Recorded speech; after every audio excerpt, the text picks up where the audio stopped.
Okay, class, we were discussing cyclomatic complexity.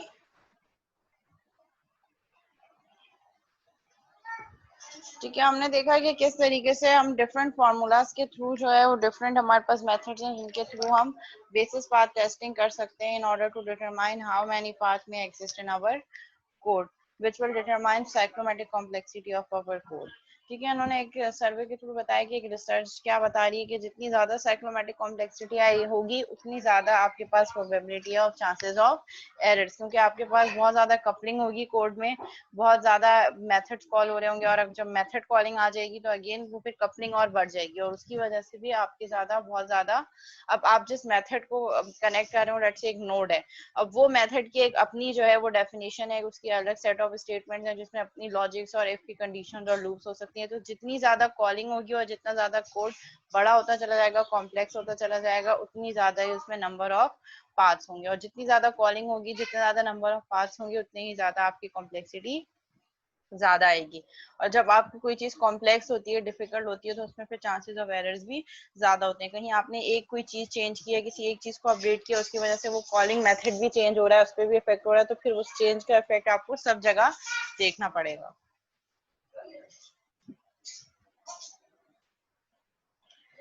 Basis path testing ये हम देख चुके हैं। ठीक है, इन्होंने पॉसिबल नंबर ऑफ पाथ बता दिए कि पॉसिबल नंबर ऑफ पाथ आपके पास क्या है। एक पाथ है आपके पास 1 2 3, ठीक है, फर्स्ट पाथ है 1 2, 2 से फिर 3, 3 से 6, 6 के बाद फिर 7 8। अच्छा, 8 के बाद क्या है, यहाँ पे हमारे पास एंड हो चुका है यहाँ पे, सो 8 इज द लास्ट स्टेप। जो फिर नेक्स्ट है हमारे पास 1 2 3 5 7 एंड 8, ठीक है, नेक्स्ट 1 2 4 7 एंड 8, और लास्ट माने कि इनमें से कोई भी सीक्वेंस दोबारा से रिपीट होके 7 के बाद। अच्छा, लूपिंग वाली कंडीशन में आप हर पाथ को बार बार रिपीट नहीं करेंगे, जो न्यू पाथ है सिर्फ उसको काउंट करेंगे, बाकी उसके बाद 7 के बाद कोई भी सीक्वेंस रिपीट हो सकती है। लेट्स से 1 2 4 7, फिर लूप पे गया, फिर 1 2 3 5 7, इस पाथ को हम ऑलरेडी बता चुके हैं, फिर ऊपर गया, तो इसको आप स्टेरिक से रिप्रेजेंट कर सकते हैं। कोई ऐसा पाथ जिसमें मल्टीपल आपने लूप दिखानी हो तो उसको आप स्टेरिक से कर सकते हैं, बार बार रिपीट नहीं करेंगे। ठीक है, इसको अगर आप लोग कहते हैं तो मैं एक दफा और रिपीट कर देती हूँ कि फर्स्ट देखिए हमारे पास 1 से स्टार्ट हुआ, फर्स्ट क्या है 1 से 2, 2 से 3 वाला पाथ, 3 के बाद 5 7 8, ये मेरे पास एक पाथ हो गया। सिमिलरली 1 2 3, 3 के बाद 6 7 8, ये सेकंड पाथ हो गया। थर्ड पाथ क्या है 1 2 4 7 8, ये थर्ड पाथ हो गया। और फोर्थ हमारे पास पाथ क्या होगा 1 2, इनमें से जो हमने तीन ऊपर सेलेक्ट किया उनमें से कोई भी एक सिलेक्ट करें, 1 2 4 7, और उसके बाद ये लूप लग रही है।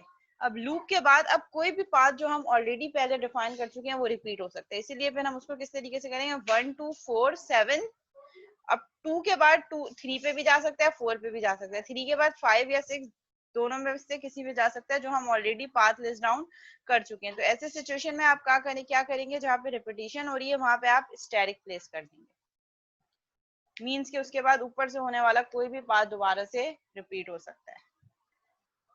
सो ये क्लियर हो गया कि बेसिस पाथ टेस्टिंग हम कैसे अप्लाई करते हैं और तीनों मेथड्स के थ्रू कैसे निकलती है साइक्लोमेटिक कॉम्प्लेक्सिटी, क्या चीज डिटरमाइन कर रही होती है साइक्लोमेटिक कॉम्प्लेक्सिटी, और किस तरीके से साइक्लोमेटिक कॉम्प्लेक्सिटी को माइंड में रखते हुए हम पाथ निकाल सकते हैं ऑन गिविंग फ्लो चार्ट और एक्टिविटी डायग्राम। ये क्लियर है?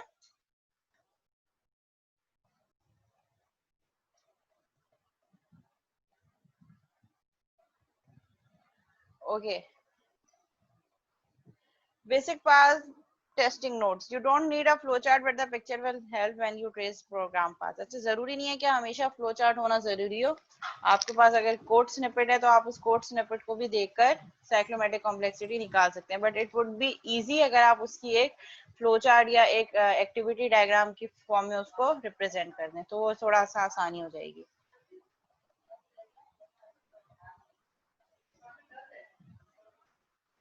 Count each simple logical test, compound test, count as 2 or more. Basis path testing should be applied to critical module, जो आपके पास जहाँ पे क्रिटिकलिटी बहुत ज्यादा है, बहुत ज्यादा मेथड्स कॉलिंग है, इफ एल्स की स्टेटमेंट्स बहुत ज्यादा हैं, लॉजिकल स्टेटमेंट्स बहुत ज्यादा हैं, कंडीशनल स्टेटमेंट्स हैं आपके पास, ग्रुपिंग स्टेटमेंट्स हैं, तो वहां पे आप बेसिस पाथ टेस्टिंग अप्लाई कर सकते हैं।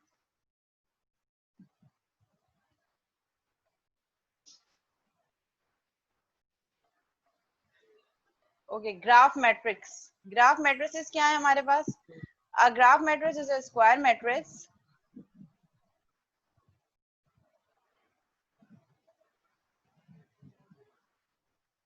A graph matrix is a square matrix whose size, number of rows and columns is equal to the number of nodes on a फ्लोग्राम। अच्छा, ग्राफ मैट्रिक्स क्या है कि हम ग्राफ की फॉर्म में भी मैट्रिक्स दिखा के काम कर सकते हैं। जैसे कि हमारे पास हर रो की जो वैल्यू और हर कॉलम की जो वैल्यू है वो रिप्रेजेंट कर रही है, हमें क्या रिप्रेजेंट कर रही है? Number of nodes. जी आदिल।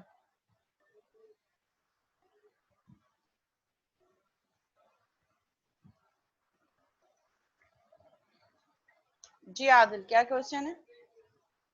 हाँ जी, मेरा सवाल ये था कि हम जब किसी भी फ्लो चार्ट पर हम जब बेसिक साइक्रोमेट्रिक टेस्टिंग निकालने होंगे तो हमें उसमें हम पहले number of decision, number of enclose region निकाल के हम तो ये अंदाजा लगा सकते हैं ना कि इसमें इतने ही पार्ट्स हैं, जैसे अभी जी आपने प्रीवियस बिल्कुल, एग्जाम्पल। बिल्कुल कर सकते हैं। मतलब हमें पहले शुरू में नंबर ऑफ एजेस निकालने की जरूरत नहीं पड़ेगी, हम पहले डिसीजन और एंक्लोज रीजन निकाल लें, उससे हमें अंदाजा लग जाएगा कि यही 4 पार्ट्स या 5 पार्ट जो भी आएगा इतने ही हाँ, उसमें होंगे। 1 ऐड कर देंगे अकॉर्डिंग टू फॉर्मूला।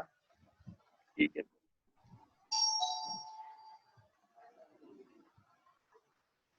ओके, इसी तरीके से आप फ्लो चार्ट जिस तरीके से हमने डिजाइन किया है उसके अलावा। जी क्लास, कोई और भी क्वेश्चन है?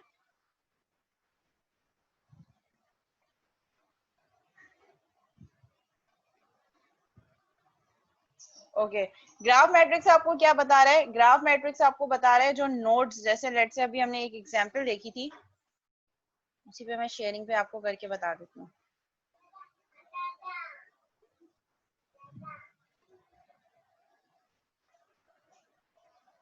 ठीक है, यहाँ पे हम ग्राफ मैट्रिक्स कैसे बनाएंगे? हमारे पास नंबर ऑफ नोड्स कितनी है? 1 2 3 4 5 6 7। तो हम इसी के अकॉर्डिंगली एक, ठीक है, इंसर्ट टेबल ड्रॉ कर देते हैं। 7 नोड्स एंड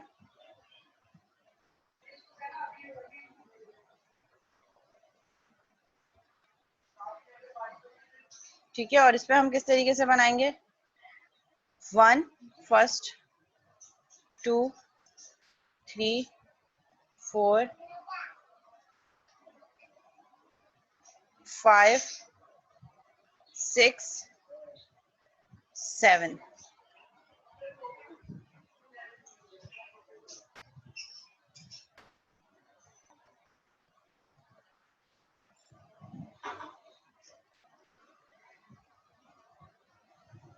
ठीक है, अब ये क्या, किस तरीके से हर कॉलम जो है वो एक नोड को रिप्रेजेंट कर रहा है।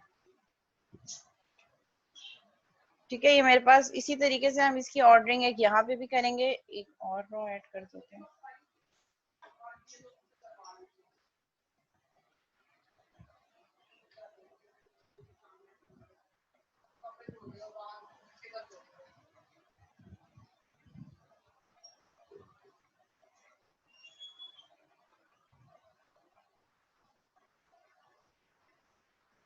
ठीक है, और यहीं पे इसी के अकॉर्डिंगली हम देखेंगे कि ड्रॉ पे भी हमारे पास वही नोड वर्क करनी होंगी और कॉलम पे भी। सो मेरे पास 7 रॉज और 7 कॉलम है, तो हम देखेंगे कि नोड 1 का नोड 1 से कोई कनेक्शन है। अगर नोड 1 का नोड 1 से कोई कनेक्शन होगा तो हम यहाँ पे इसको क्या कर देंगे? हम इसको एक वैल्यू दे देंगे। जब कोई कनेक्शन नहीं होगा तो हम इसको कर देंगे 0। सिमिलरली नोड क्या देखेंगे हम? रॉ किस पे है? 1 पे। 1 का 2 से कोई कनेक्शन है, एक सिंगल लिंक जा रहा है, तो यहाँ पे हमारे पास 1 कनेक्शन हो गया। सिमिलरली 1 का 3 से कोई डायरेक्ट लिंक नहीं है, तो इसीलिए हम यहाँ पे क्या इसको दे देंगे? 0 1 2। ठीक है, इसी तरह अभी हम रॉ 1 पर हैं, यानी कि 1 नोड की सबसे कनेक्टिविटी बता रहे हैं। जो हमारे पास नोड 1 है वो बाकी सब नोड से किस तरीके से कनेक्ट है? सिर्फ 2 से कनेक्ट है, बाकी सबसे क्या है? 0। बाकी सबसे इसकी कनेक्टिविटी कितनी है? 0 0 0 and 0, that is graph matrix. हम ग्राफ मैट्रिक्स इस तरीके से बना रहे होते हैं, नोड्स का दूसरी नोड से कनेक्शन। फिर नेक्स्ट वाली नोड कितनी कौन सी मेरी? नोड 2, ठीक है। सो नोड 2 से नोड 1 का एक कनेक्शन है, 1 कनेक्शन, ठीक है। नोड 2 का अपने आप से कोई कनेक्शन नहीं है, तो 0। इसी तरीके से हम पूरा जो है वो मैट्रिक्स, ग्राफ मैट्रिक्स जो है ये फिल इन करते जाएंगे। अच्छा, अपने से कनेक्शन होने का क्या मतलब है? कि ये नोड उसी से कनेक्ट हो, जैसे लूपिंग स्टेटमेंट हो। तो उसको हम कैसे रिप्रेजेंट करेंगे? अगर कोई ऐसी स्टेटमेंट हो तो हम यहाँ पे एक लूपिंग स्टेटमेंट बना देंगे, एक एरो जो इसी से कनेक्ट होगा, ठीक है। यहाँ पे एक रोटेशनल बना देंगे हम एरो, जो कि इसी 1 नोड से कनेक्ट हो रहा होगा, जो ये रिप्रेजेंट कर रहा होगा कि ये हमारे पास क्या है? ये हमारे पास एक लूपिंग स्टेटमेंट है।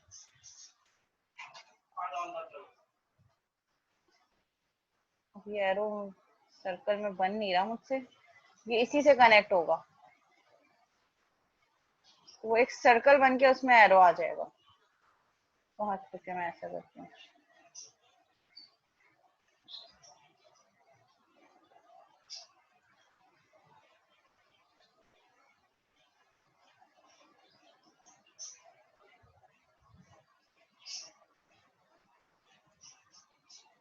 और इसको एक एरो के साथ लिंक कर देते हैं।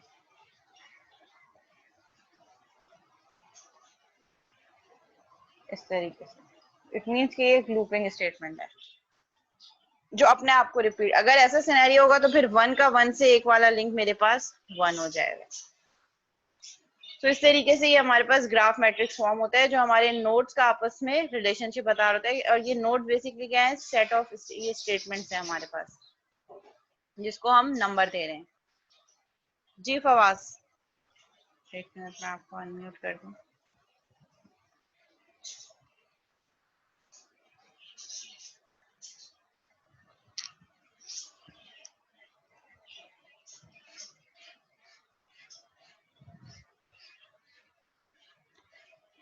जी फवाज, कोई क्वेश्चन है आपका? फवाज फैसल।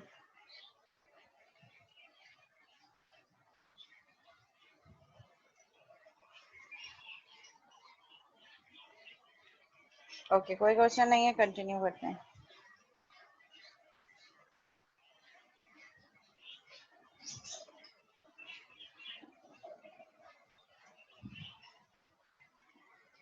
बस ये टेबल कैसे अच्छा, लूप की अभी हम कंडीशन पे तो बात नहीं कर रहे ना कि कितनी दफा चलेगी, कितनी दफा नहीं चलेगी। लूपिंग का तो मैंने आपको बताया कि अगर साइक्लोमेट्रिक कॉम्प्लेक्सिटी या फ्लो चार्ट में भी है तो आप उसको स्टेरिक से रिप्रेजेंट कर सकते हैं।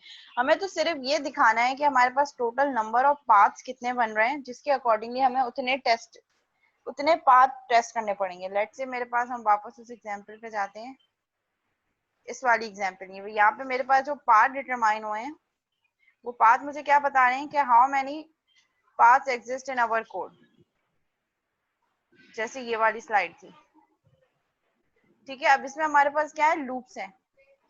ये 7 के बाद लूप है, ठीक है। या तो 7 एंड हो जाएगा या ये लूप दोबारा चलेगी। सो अब ये इसको बार बार हम अपने पाथ में तो नहीं बताएंगे। टेस्टिंग कंडीशन तो जब मैंने अगर 1 2 3 5 7 वाले पाथ को टेस्ट कर लिया है, फिर मेरे पास एक पाथ बन रहा है जिसमें 1 2 4 7, उसके बाद दोबारा लूप में 1 2 3 5 7। तो ये पाथ तो मैं ऑलरेडी टेस्ट कर चुकी हूँ, इसीलिए हम उसको किससे रिप्रेजेंट कर रहे होते हैं? हम उसको स्टेरिक से रिप्रेजेंट कर रहे होते हैं। तो हमें ये नहीं इसमें नोट करना है कि कितनी दफा लूप एग्जीक्यूट होगी, हमारा इससे कंसर्न नहीं है, हम तो टेस्टिंग कर रहे हैं।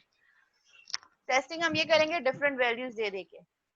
तो पहले हमें तो ये आइडेंटिफाई करना है कि हमारे पास नंबर ऑफ पाथ्स क्या है जिसपे हमें टेस्टिंग परफॉर्म करनी है, क्योंकि हम तो सिलेक्टिव टेस्टिंग की तरफ जा रहे हैं। अगर हम एग्जॉस्टिव टेस्टिंग करेंगे, सारे के सारे पाथ्स को एक साथ एग्जीक्यूट कर देंगे, तो वो बहुत ज्यादा टाइम कंज्यूमिंग होगा और बहुत ज्यादा टाइम लेगा। तो इसीलिए हम क्या करेंगे? हम एक पाथ सिलेक्ट करेंगे, पहले हम 1 2 4 7 और 8, इसको हम क्या करेंगे? इस पे जितनी टेस्टिंग अप्लाई है, सारे टेस्ट केसेस इस पे रन करके देख लेंगे कि ये सारी स्टेटमेंट्स एक दफा जरूर एग्जीक्यूट हो जाए। That is the objective of unit testing. फिर उसके बाद नेक्स्ट 1 2 3 5 7 और 8, इस पाथ को भी मैं एक दफा टेस्ट कर लूंगी, इस पे सारी कंडीशंस दे देकर मैं, ताकि मेरी ये सारी स्टेटमेंट्स एटलीस्ट एक दफा एग्जीक्यूट हो जाए। फिर उसके बाद 1 2 3 5 1 2 3 6 7 8। अब ये 3 पाथ मैं टेस्ट कर चुकी हूँ और फिर लास्ट पाथ कौन सा होगा 1 2 4 7।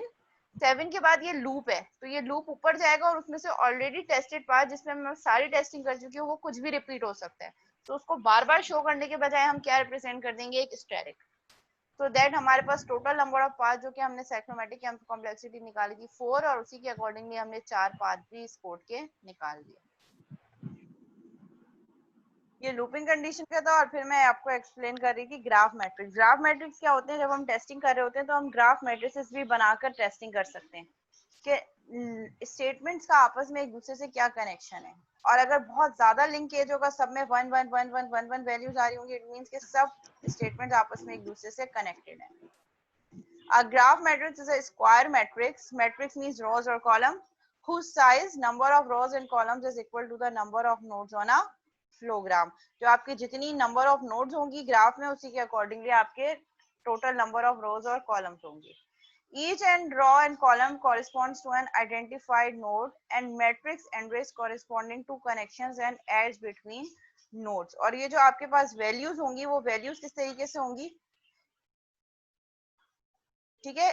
नंबर ऑफ रोज, हमारे पास कितनी टोटल नोड्स कितनी है, हम नोड्स को काउंट कर लेते हैं। नोड 1 2 3 4,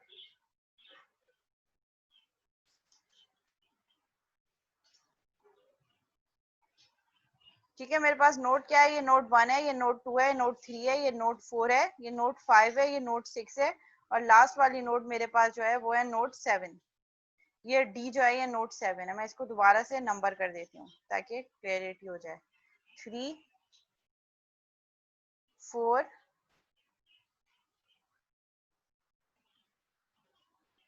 5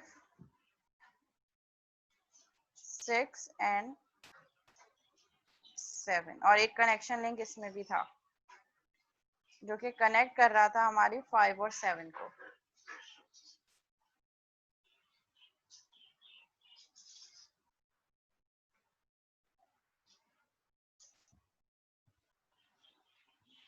ठीक है कि मेरे पास कनेक्शन ये आ गया।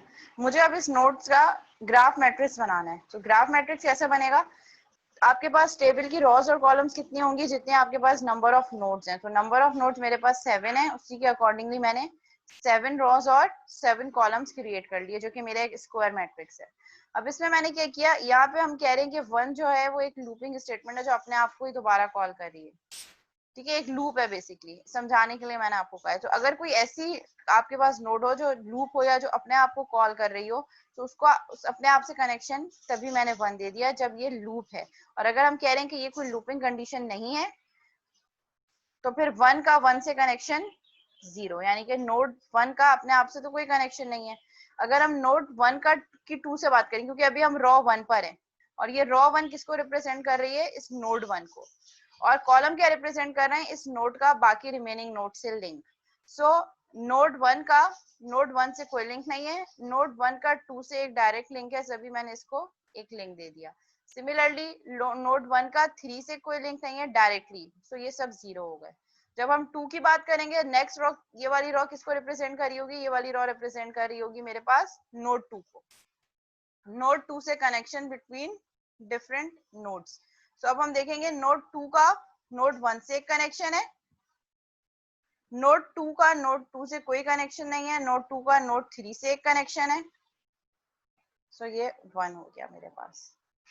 इसी तरह हमारे पास ग्राफ मैट्रिक्स है, सारी नोड्स के लिए हम फिल इन करते जाएंगे, जो हमें ये बता रहा होगा कि नोड्स का आपस में एक दूसरे से कनेक्शंस क्या है।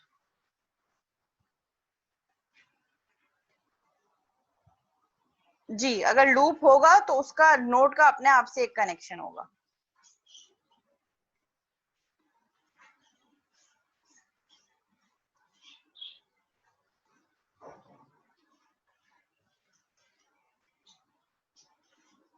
अच्छा, ये मेरे पास क्या है, 1 से 2 है। अभी हमारे पास डायरेक्शंस गिवन है। अगर डायरेक्शन एरो नहीं बना होगा तो इट मींस कि कोई डायरेक्शन नहीं है, बाय डायरेक्शन है। और अगर लिंक है तो 1 से 2 एक आउटगोइंग है, लेकिन इनकमिंग कोई नहीं है। इसीलिए 2 से 3 एक आउटगोइंग है बट इनगोइंग कोई नहीं है। ये आप तब ज्यादा देख रहे होते हैं जब हमारे पास ग्राफ होता है कोई, लेट से अगर एरिया या सिटी की लोकेशंस हैं उस पे अगर हमारे पास वेटेड ग्राफ है कि अगर 1 से 2 जाने के लिए तो यहाँ पे हम वेट भी दे सकते हैं।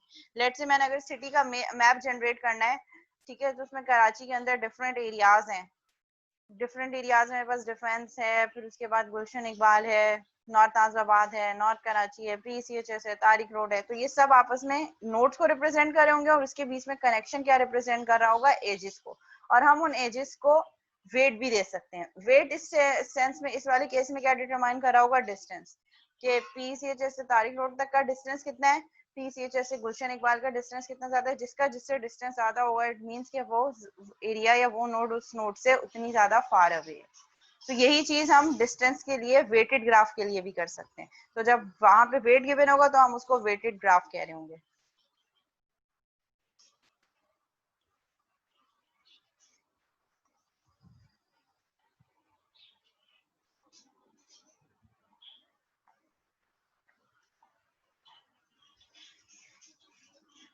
हम मैं जो जिस फिनोमेना पे बात कर रही हूँ वो ये देख रहे हैं कि क्या कोई कनेक्शन है या नहीं है, तो फिर हम इसको, फिर ये बाय डायरेक्शन होगा। लेकिन जब ये यूनि डायरेक्शन होगा, एक डायरेक्शन होगा, कि क्या 1 से 2 पे कोई नोड जा रही है तो 1 से 2 पे एक जा रही है, 2 से 1 पे कोई नोड जा रही है तो इस वाले केस में 0 हो जाएगा, अगर हम इसको कह रहे हैं कि डायरेक्शंस गिवन है। और अगर हम कह रहे हैं कि बाय डायरेक्शंस है तो फिर हम उसके अकॉर्डिंगली 1 1 करेंगे। वो मैं आपको एक्सप्लेन करने के लिए बता रही थी कि अब हम ये देख रहे हैं कि 1 का 2 से कनेक्शन है, हाँ कनेक्शन है तो 1 दे दिया, 2 का 1 से कनेक्शन है, हाँ कनेक्शन है। अभी मैं इन गोइंग और आउट गोइंग पे नहीं आई थी, ठीक है। अगर गिवन होगा तो फिर हम उसके अकॉर्डिंगली करेंगे। और इसी तरह अगर हम वेटेड ग्राफ देना चाहेंगे तो हम वेटेड ग्राफ भी दे सकते हैं।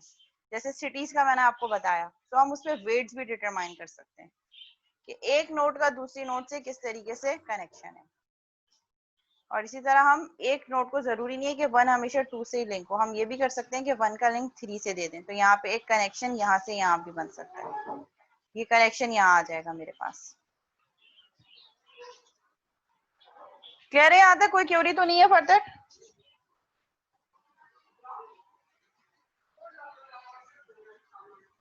By adding a link weight to each matrix entry, the graph matrix can become a powerful tool for evaluating program control structure during testing. और अगर आप वेट ऐड कर देंगे, लिंक के साथ वेट भी ऐड कर देंगे, और वो वेट जो है वो आपकी मैट्रिक्स एंट्री पे चला जाएगा। लेट से मैं कह रही हूँ वही जो मैप वाला था, हम उसी को ले लेते हैं,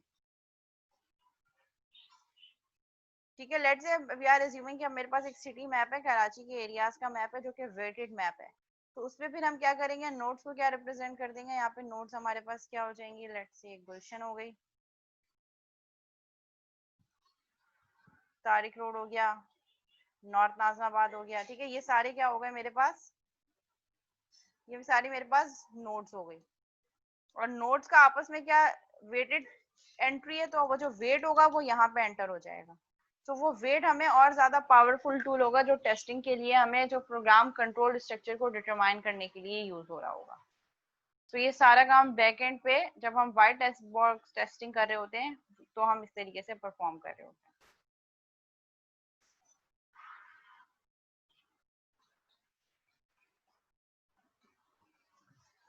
हैं। जी क्लास यहाँ तक क्लियर है? कोई क्वेरी तो नहीं है? जी आदिल, हर क्लास में क्विज का अनाउंस कर देते हैं ताकि एटलीस्ट 100% स्ट्रेंथ हो, जैसे आज है। मैम, जो अभी आपने इनगोइंग और आउटगोइंग की बात की थी, जैसे अभी आपने 2 का बनाया, जो आपने अभी वर्ड पैड पे हमें दिखाया था, तो जब हम 1 पे बना रहे थे आपने वहाँ 1 पे लिखा, यानी कि 1 से 2 आपने देखा है कि उसका इनगोइंग लिंक है। ये मैं सेकंड की बात कर रहा हूँ, second row first column, second row first column, ठीक है, ये वाला, जी। ठीक है। सो यहाँ मतलब पे हम देखेंगे कि 1 का 1, अभी तो मैंने इस पे चेंजेस भी किया ना, 1 था और फिर ये क्या था, 2 था, 2 और ये 3,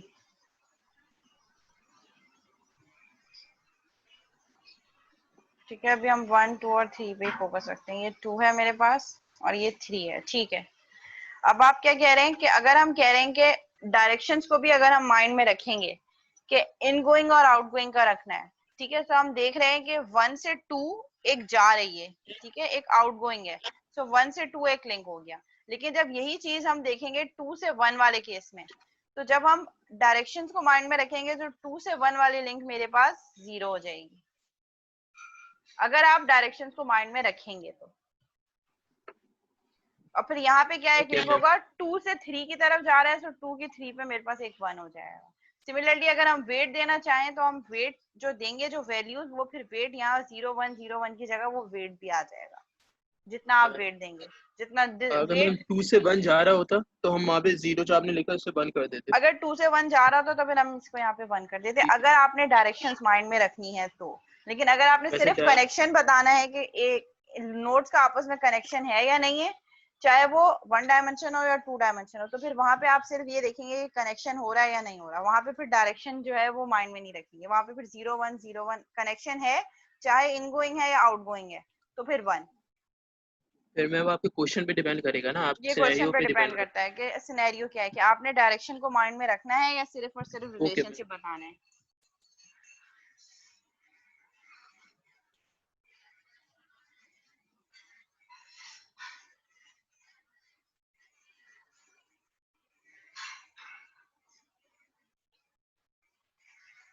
ओके जी, फिर नेक्स्ट स्लाइड पे आते हैं, which is control structure testing. Control structure testing में हमारे पास कौन कौन सी चीजों पे हम टेस्टिंग कर रहे होते हैं? Condition testing, a test case design method that exercises the logical conditions contained in a program module।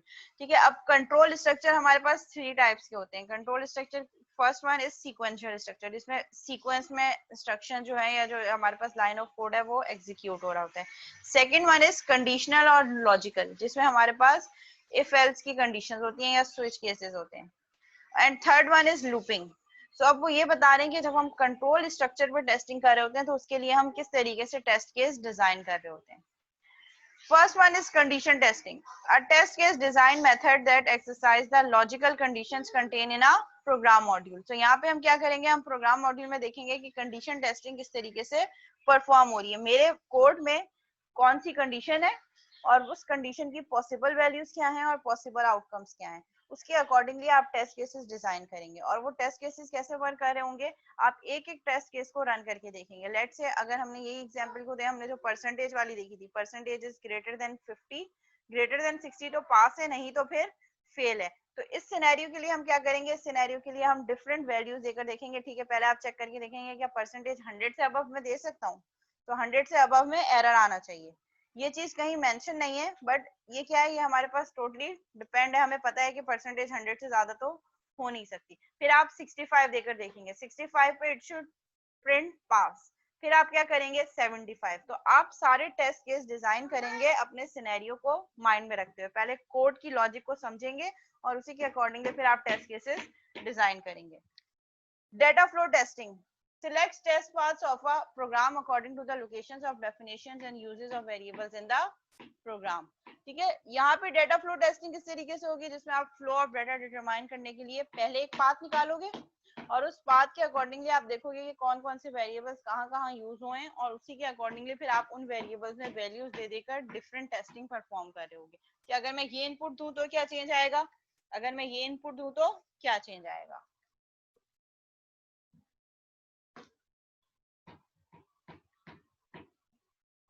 Condition testing में आपके पास ये होगा कि आप कोड को देखेंगे और कोड में जो कंडीशन होगी उस कंडीशन के अकॉर्डिंगली आप सारे टेस्ट केसेस माइंड में डिजाइन करेंगे। ठीक है, आप देखेंगे कि आपका कोड एग्जीक्यूट होना चाहिए और उस एग्जीक्यूशन के बेसिस पे आप किस तरीके से डिफरेंट वैल्यूज दे सकते हैं।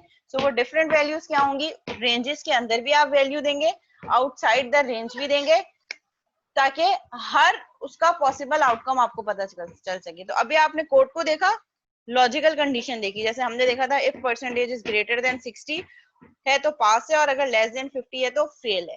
तो इस क्राइटेरिया में आप टेस्ट केसेस डिजाइन करेंगे कि हम कोर्सेज के मार्क्स इनपुट देंगे 5 कोर्सेज के। ठीक है, अब वो 5 कोर्सेज के marks should be in range of 1 to 100। Course के मार्क्स 100 से ज्यादा नहीं हो सकते क्योंकि टोटल मार्क्स आपके पास 100 है। ये एक टेस्ट केस हो गया कि अगर 100 से ज्यादा आपने किसी कोर्स के मार्क्स दिए तो इसके लिए फिर आपको इफ एल्स दोबारा से लगानी पड़ेगी, तो फिर उसको टेस्ट करना पड़ेगा कि क्या कोई ऐसा क्राइटेरिया कोड में है या नहीं है। अगर नहीं है, इट मींस कि कोड में क्वालिटी इतनी बेटर नहीं है, तो फिर आपको बताना पड़ेगा, नोटिफाई करना पड़ेगा प्रोग्रामर को कि ठीक है आपने जो कोड लिखा है उसमें ये इन कंडीशंस की टेस्टिंग नहीं हो रही। ठीक है, आप एज अ टेस्टर करोगे, आप पहले करोगे, लेट से उसने आपसे कोर्स 1 के मार्क्स पूछे, आपने मार्क्स दे दिए 50, उसने इनपुट ले लिया, आपने सेकंड वैल्यू दी 130, उसने वो भी इनपुट ले लिया। So that is the test case design, जिसमें आप ये टेस्ट ये दे रहे हो कि आपने क्या क्या इनपुट देना है, किन वैल्यूज पे क्या रिस्पॉन्ड होना चाहिए और क्या नहीं हो रहा। तो वो चीज रन करके आप अपने पास नोट डाउन कर रहे होते हैं और फिर डेवलपर को नोटिफाई कर रहे होते हैं। हाँ, यहाँ पे आगे गिवन है कि नेस्टेड इफ और कंडीशन लूप्स और नेस्टेड लूप्स को आप किस तरीके से हम यूज करें। नेस्टेड लूप भी वैसे ही होगा, नेस्टेड इफ भी ऐसी होगा, पहले एक इफ, आउटर इफ की कंडीशन, उसकी एक वैल्यू के लिए इनर की सारी पॉसिबल वैल्यूज आप एग्जीक्यूट करके देखेंगे। लेट से अगर आउटर वैल्यू मेरे पास हम क्राइटेरिया लेते हैं वही परसेंटेज वाला, ठीक है, तो उसमें हम क्या करेंगे, अगर परसेंटेज ग्रेटर देन 80 है, ठीक है, पहले ये चेक करो, अगर ग्रेटर देन 80 नहीं है तो फिर इसके अंदर नेक्स्ट वाले जो इफ नेस्टेड इफ एल्स है उस पर आओ। फिर नेक्स्ट वाला इफ क्या कह रहा है, चेक करो कि क्या परसेंटेज 70 है, अगर 70 नहीं है तो फिर उसके बाद नेक्स्ट वाले इफ पर आओ। तो मतलब आउटर की एक वैल्यू के लिए आप इनर की तमाम पॉसिबल वैल्यूज को टेस्ट करेंगे,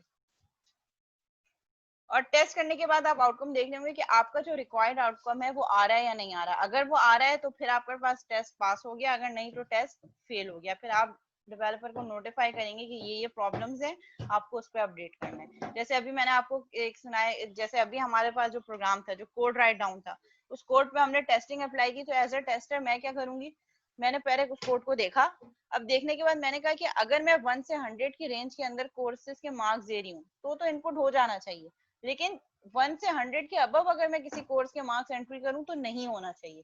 लेकिन अभी मेरे उस कोड में ऐसा कोई सिनेरियो नहीं है, ठीक है, अभी मेरे कोर्स में ऐसा कोई सिनेरियो नहीं है। हम क्या कह रहे हैं, इनपुट 5 कोर्सेज मार्क्स, बस सिर्फ 5 कोर्सेज के मार्क्स इनपुट लेने हैं। लेकिन एक्चुअली में क्या है कि वो जो इनपुट हम मार्क्स दे रहे हैं, should be in range of 1 to 100। ये चीज मैंने कब माइंड में की, जब मैं कोड कर रही थी एज अ डेवलपर, तब मेरे माइंड में नहीं आई। लेकिन जब मैं टेस्ट करने लगी तो टेस्ट करते वक्त मेरे माइंड में एक कंडीशन आई कि जब मैं कोर्स के मार्क्स एंटर कर रही हूँ, it should be in between 1 and 100। तो फिर अब मैं क्या करूंगी, टेस्ट केस बनाऊंगी, इसको एक्चुअल कोड में अपडेट करने के बजाय अपने पास एक टेस्ट केस डिजाइन बनाऊंगी कि पहले मुझे ये चेक करना है हर कोर्स के लिए कि हर कोर्स के मार्क्स 1 और 100 की रेंज के अंदर हो।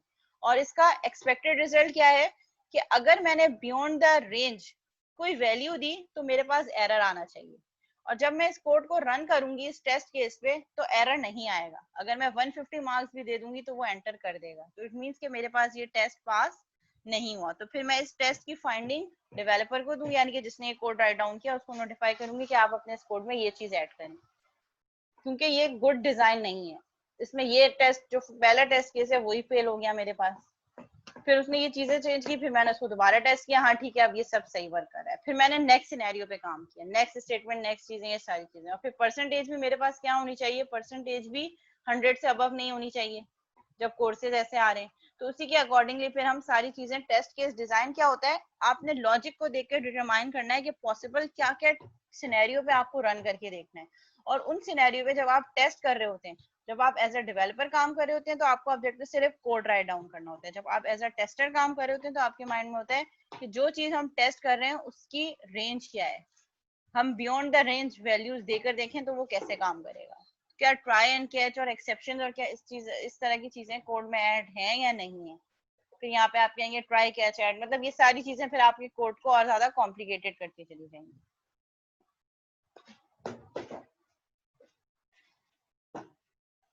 लूप टेस्टिंग आपके पास क्या है, ये सिंपल लूप है। फिर आपके पास नेस्टेड लूप आ गई कि लूप के अंदर एक और लूप, और फिर आपके पास कंकैटिनेटेड लूप्स आ गई। कंकैटिनेटेड लूप्स कैसे काम करेंगी,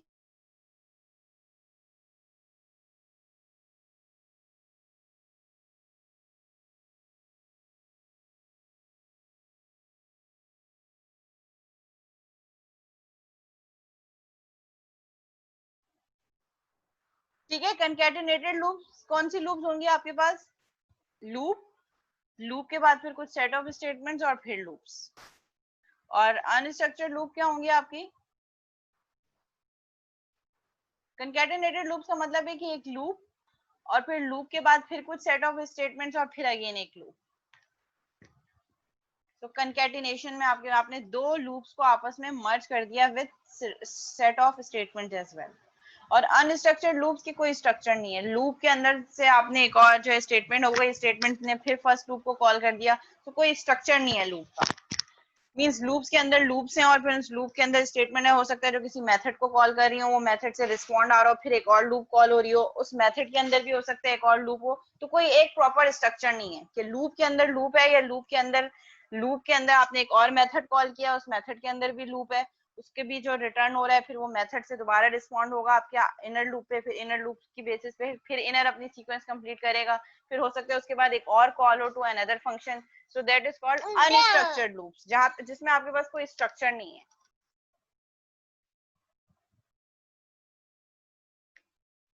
अब इनको इन्होंने बताया कि आप इन लूप्स को कैसे टेस्ट करेंगे। ठीक है, अगर आपके पास सिंपल लूप है तो एक लूप है, ठीक है। मिनिमम कंडीशंस क्या हो सकती हैं टेस्टिंग करने के लिए? फर्स्ट केस तो ये हो सकता है कि पूरी की पूरी लूप स्किप हो जाए, यानी कि आपकी फर्स्ट कंडीशन ही ट्रू ना हो। जब आपकी फर्स्ट कंडीशन ट्रू नहीं होगी तो लूप एग्जिट कर जाएगी, लूप कभी भी लूप की बॉडी एग्जीक्यूट नहीं होगी। That would be the first case. Second case और क्या हो सकता है? Only one pass through the loop, कि लूप सिर्फ एक दफा एग्जीक्यूट हो। थर्ड सिनेरियो क्या हो सकता है? Two passes through the loop, third pass अगर हो तो फिर क्या होगा? Fourth, m passes through the loop, कि एम पासेस हमारे पास मींस अगर लूप एन टाइम्स चलनी है तो हम उसमें एम टाइम्स उसको चला के देखें, and m should be less than n। मतलब अगर मैं कह रही हूँ कि मेरी लूप 500 टाइम चलेगी तो आप लूप को वन टाइम एग्जीक्यूट करके टेस्ट करें, सेकंड टाइम करें, फिर क्या रिस्पॉन्ड आता है, थर्ड टाइम करें, फोर्थ टाइम करें, 5 time and so on. And m is the number of time, जितनी टाइम आप उस लूप को एग्जीक्यूट करें, and m should be less than n। एक क्राइटेरिया ये हो गया। नेक्स्ट क्राइटेरिया क्या होगा? n-1 पे चला के देखें, जितना आपने कहा है कि लूप को चलना चाहिए उससे एक कम पे भी चला के देखें, n टाइम भी चला के देखें, और n+1 पे भी देखें कि n+1 हो जाता है। अगर आपने कहा कि लूप 6, मतलब आपने लूपिंग कंडीशन दी 5 और आपने जब i++ किया तो 6, तो क्या उस कंडीशन पे भी रन हो रहा है या नहीं हो रहा? Where n is the maximum number of allowable passes. तो जब आप टेस्टिंग कर रहे होते हैं तो टेस्टिंग करते वक्त आप जो रेंज दी होती है उस रेंज के अंदर भी टेस्ट कर रहे होते हैं और बियॉन्ड रेंज भी जाके चेक कर रहे होते हैं कि क्या ऐसा तो नहीं कि जो आपने रेंज दी है वो वाकई फॉलो हो भी रही है या नहीं हो रही। तो सिंपल लूप में आप इस तरीके से टेस्टिंग कर रहे होते हैं कि एक तो आप ऐसा सिनेरियो दें कि जिसमें लूप एग्जिट हो जाए, मतलब एक दफा भी एग्जीक्यूट ना हो, फिर ऐसी वैल्यू दें कि एक दफा एग्जीक्यूट हो, फिर 2 टाइम्स, फिर less than n times n-1 n, और फिर n+1 करके भी देखें कि क्या n+1 पास पे वो चल रही है या नहीं चल रही। आइडियल तो ये है कि नहीं चलनी चाहिए, बट अगर चल रही है तो इट मींस कि आपके कोड में कहीं कुछ प्रॉब्लम है। नेस्टेड लूप्स, नेस्टेड लूप को आप टेस्ट कैसे करेंगे? नेस्टेड लूप में आप जो आपकी इनर मोस्ट लूप होगी आप उससे उसको टेस्ट करना शुरू करेंगे। इनर मोस्ट मतलब जो सबसे लास्ट वाली लूप होगी inside the outer loop. Set all outer loops to their minimum iteration parameter value, और उस टाइम पे आप आउटर लूप को क्या रखेंगे? मिनिमम वैल्यू पे। जाहिर है क्योंकि आउटर एक दफा चलेगा तभी तो वो इनर पे आएगा, तो इसीलिए आउटर की आप मिनिमम वैल्यू रखेंगे। लेट्स से मैं कह रही हूँ for int i is equal to 1, i is less than n, i++, और फिर नेस्टेड है for int j is equal to 1, j is less than n, j++। So हम i वाले को कहाँ रखेंगे? उसकी मिनिमम आइट्रेशन वैल्यू जो कि 1 है। उसके बाद फिर हम j पे आएंगे और j की तमाम एग्जीक्यूशन को हम आइट्रेट करेंगे। Test the minimum +1, typical, maximum -1 and max for the inner most loop. इस वही काम जो आपने सिंपल यहाँ पे इनर मोस्ट लूप के लिए करेंगे। जितनी मिनिमम वैल्यू है आप उससे एक 1 पे चला के देखेंगे, टिपिकल जो एवरेज वैल्यू है उस पे चलाएंगे, मैक्सिमम जितना चलना चाहिए उससे एक कम पे भी चला के दिखाएंगे, कम पे भी देखेंगे। फिर उसके बाद आप एक और लूप उसमें इंक्रीमेंट होगा और उसके बाद इंक्रीमेंटेड होते होते सारे टाइम आप आउटर इनर को एग्जीक्यूट करेंगे। फिर इनर को एग्जीक्यूट करने के बाद फिर आप